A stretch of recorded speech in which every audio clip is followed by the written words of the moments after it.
Evangelio y reflexión del jueves de la segunda semana del tiempo del Adviento. Se toma de Mateo, capítulo 11, del 11 al 15. En aquel tiempo dijo Jesús: les aseguro que no ha nacido ningún hombre más grande que Juan el Bautista, y sin embargo el más pequeño en el reino de los cielos es el más grande de él, es más grande que él. Desde la época de Juan el Bautista hasta ahora, el reino de los cielos es combatido violentamente y los violentos intentan arrebatarlo. Porque todos los profetas, lo mismo que la ley, han profetizado hasta Juan. Y si ustedes quieren creerme, él es aquel Elías que debe volver. El que tenga oídos, que oiga. Palabra del Señor, gloria a ti, Señor Jesús.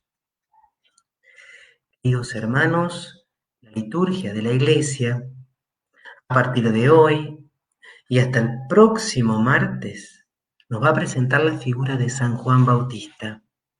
Una figura, como gustamos decir hoy, polifacética.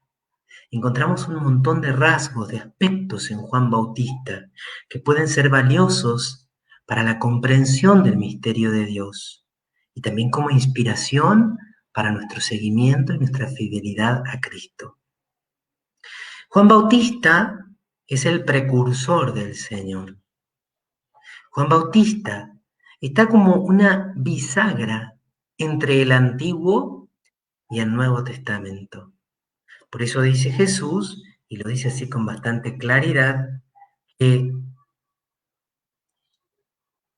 desde la época de Juan Bautista, que todos los profetas, lo mismo que la ley, han profetizado hasta Juan. Juan es entonces el que marca el fin del Antiguo Testamento y el inicio del Nuevo Testamento. Todos los profetas hablaban de Cristo de alguna u otra manera. Algunos como Isaías de manera casi literal, otros de manera más velada. Cuando nosotros lo hemos conocido a Jesús y vamos al Antiguo Testamento, lo podemos encontrar en un montón de rincones, en frases que tal vez, si no llevamos ese prisma, pueden pasar desapercibidas. Pero Juan Bautista tuvo un privilegio maravilloso. Él no solo habló del Mesías que iba a venir algún día, tal vez, aunque ellos lo creían con certeza. Juan Bautista lo señaló. Por eso algunos dicen que Juan puede ser simbolizado con un dedo que señala. Ahí está el Cordero de Dios. Y entonces Jesús habla sobre San Juan Bautista, podríamos decir con admiración. No ha nacido ningún hombre más grande que Juan el Bautista. Recordemos que él fue santificado en el seno de su madre. Cuando Cristo en la panza de María va a visitar a Isabel, a Juan y a Zacarías, el niño salta de alegría. Está lleno del Espíritu Santo desde el seno de su madre, no desde la concepción. Ese es un privilegio que solo tuvo María. Por eso, ningún hombre es más grande que Juan el Bautista.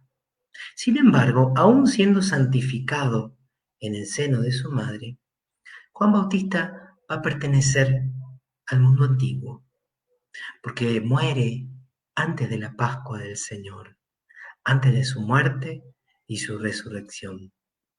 Y aquí viene entonces esta afirmación de Jesús, que tanto podríamos detenernos a meditar. El más pequeño en el reino de los cielos es más grande que él. ¿Qué quiere decir Jesús? Parece contradictorio. Si Juan es el más grande, nacido de mujer, más pequeño en el reino es más grande que él. ¿Acaso las virtudes de Juan no son superiores, por ejemplo, a las nuestras, que pertenecemos al reino o que estamos al menos en esta nueva etapa de la historia de la salvación? Lo que está señalando el Señor es como este salto cualitativo, este salto que podríamos casi llamar ontológico, que se va a dar con la llegada del Mesías, de Él, del Señor, del Salvador. Nosotros, por el bautismo especialmente, somos divinizados, somos hechos partícipes de la naturaleza divina. Entramos ya a formar parte del cuerpo de Cristo, que es la Iglesia. Somos templos de su Espíritu Santo y vamos a llevar la imagen del Señor en nuestra alma, grabada no solo en la naturaleza, sino a través de la obra de los sacramentos, por la gracia en nuestra alma. Por eso debemos darnos cuenta de esta nueva dignidad, de esta maravillosa y sublime dignidad que nos trae Cristo. Esto que permite que la Iglesia cante en la noche de la Pascua esta expresión tan paradojal, cuando en el pregón pascual dice: «Oh, feliz culpa que nos mereció tan grande y tan noble Redentor». Oh, feliz culpa. ¿Cómo, oh, feliz culpa? ¿Cómo, oh, feliz culpa? ¿Cómo podemos decir que el pecado original fue una feliz culpa? Y el catecismo va a decir que los bienes, los dones, la dignidad, la gracia, los regalos que hemos recibido a través de la redención de Cristo, el misterio de su encarnación, de su Pascua, son superiores a los que gozaba el hombre en el paraíso. Por eso, solo por eso, se puede decir: oh, feliz culpa. Hemos sido elevados a una dignidad aún mayor, porque está traspasada por la presencia de Cristo en su Pascua, que la que tenían nuestros primeros padres. Porque en nosotros esto está todavía en germen. Entonces, al pensar en Juan Bautista y su grandeza, pero esta frase de Jesús nos hace pensar también en nuestra dignidad. Qué grande, qué maravillosa es la vocación del cristiano, porque pertenecemos, ya estamos en el reino. Y nos vamos a detener brevemente en esta segunda frase del Señor, que ciertamente es difícil de entender. Desde la época de Juan Bautista hasta ahora, el reino de los cielos es combatido violentamente y los violentos intentan arrebatarlo. Ciertamente, el reino de Dios, la llegada de Cristo al mundo, antes y también ahora, sufre rechazo, sufre oposición. Muchos no quieren que Cristo reine. ¿Cómo no recordar la frase de aquella parábola? No queremos que éste reine sobre nosotros. Sufre violencia.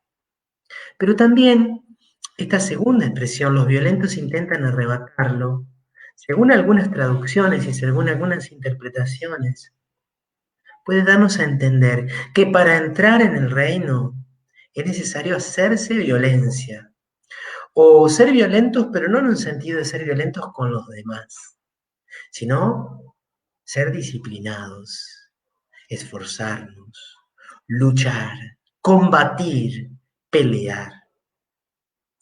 Dios nos regala la salvación, pero también Dios quiere, Dios espera nuestra cooperación. Entonces necesitamos luchar, combatir, pelear, para que esto se haga realidad.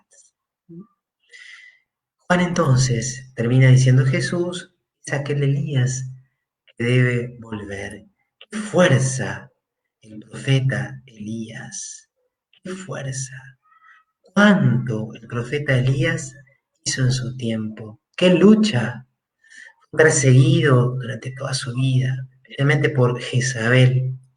Sin embargo, perseveró hasta el final y luchó contra los falsos profetas. Y también Juan Bautista, en cierto modo, le tocó luchar contra falsos profetas. También él fue criticado, fue cuestionado, como vamos a tener oportunidad de escuchar en los próximos días. Porque otros líderes espirituales de aquel tiempo proponían algo diferente. Y Juan los atacaba con dureza, no se callaba la boca.